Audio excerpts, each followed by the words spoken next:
Hey there! Happy week 3.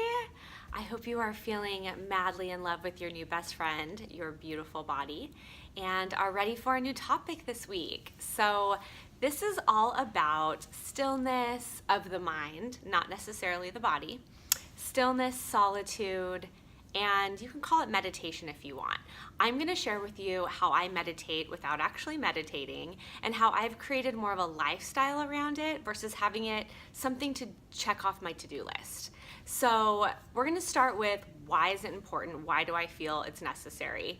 Then we're going to throw out all the rules we've ever heard about meditation.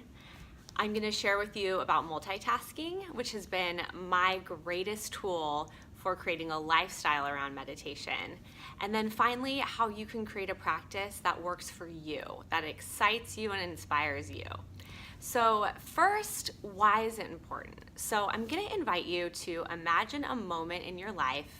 Maybe it was in meditation, maybe you were out in nature, maybe you were watching your children from a distance, but imagine a moment in your life where you felt an overwhelming feeling of peace, a connection to your inner spirit, your soul, a wave of love, acceptance of the moment, feeling so deeply present in the moment. So imagine a time like that where everything felt perfect exactly as it is.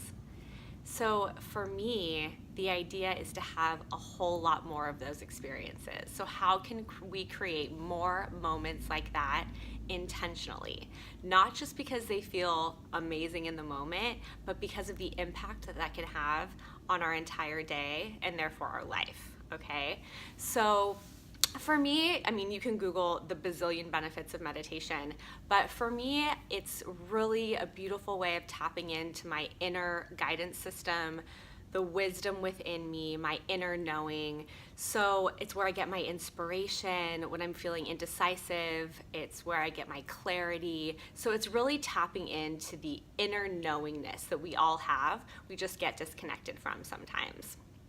It's also a beautiful way where I feel connected to something greater than me. So whether it's God or the universe, it's how I don't feel alone in those moments when I feel disconnected from people or disappointed by the material world. It's how I really tap into that universal energy of love. Okay, and then finally, it creates so much more peace in my life. So it helps me detach from my thoughts, which can be totally crazy, and it just gives me more peace in my life, more patience, calmness, just more stillness throughout my day of my mind. So just the intentional moments of detaching from my thoughts help me live in a more peaceful state throughout the day. So those are just a few reasons why it's important to me. And for me, in order to be really successful with a meditation practice, I had to throw out all the rules of everything I've ever heard about meditation. So people will tell you, sit a certain way, put your hands in a certain position for this many minutes at this time of day. I mean, there is so much information out there, and for me, it felt very overwhelming, and I felt like I was constantly failing or doing it wrong. And so for me, I threw out all the rules. My only rule is that I have to keep coming back to the present moment.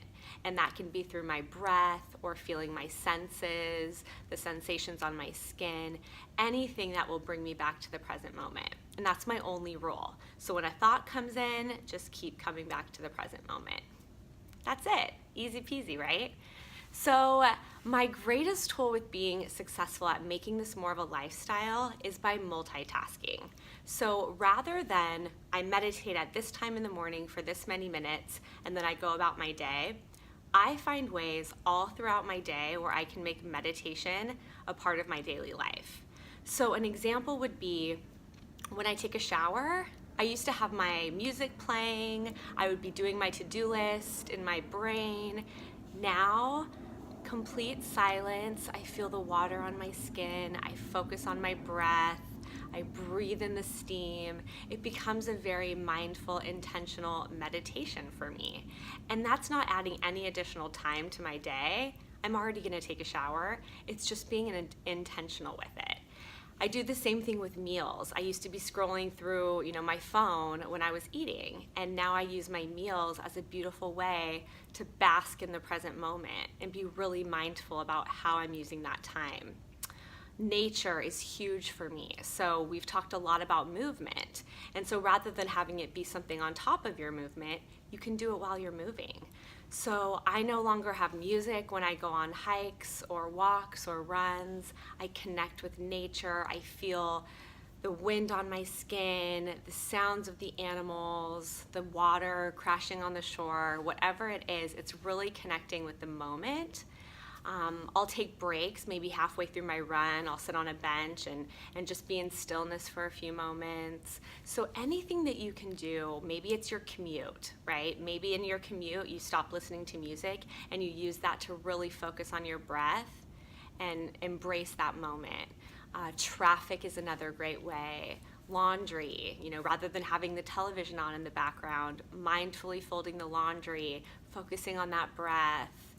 The dishes, how are you doing the dishes? Do you have a podcast on in the background, or are you feeling the water on your skin and watching your body move? So there are a ton of ways that we can be meditating throughout the day without actually feeling like we're meditating, but what it's doing is creating a habit and a practice for us to connect with the moment a lot more often. And it's been so powerful for me. So there will be days where I do it 20 times a day, maybe more. And it's just become a beautiful practice and I enjoy it. And so now that I do it so much more often, when I have those moments in between, when I'm waiting in the car for the traffic to pick up, or when I'm waiting for a phone call and I have 5 minutes, it's like, how can we use that time to connect with spirit, with the moment, with ourselves, with our breath, with our body, okay? So finally, how can you create a practice that works for you? If you love to meditate for this long at the same time every day, that's wonderful. If that works for you, beautiful. If it doesn't, find what works for you without feeling like you're adding one more thing to your day. So how can you find something that excites you and inspires you? What are you already doing that you can put some intention around to create a beautiful meditation practice that is not just something to check on your to-do list, but is a beautiful lifestyle for you forever? And it will have beautiful, lasting impacts on the rest of your life, I promise you.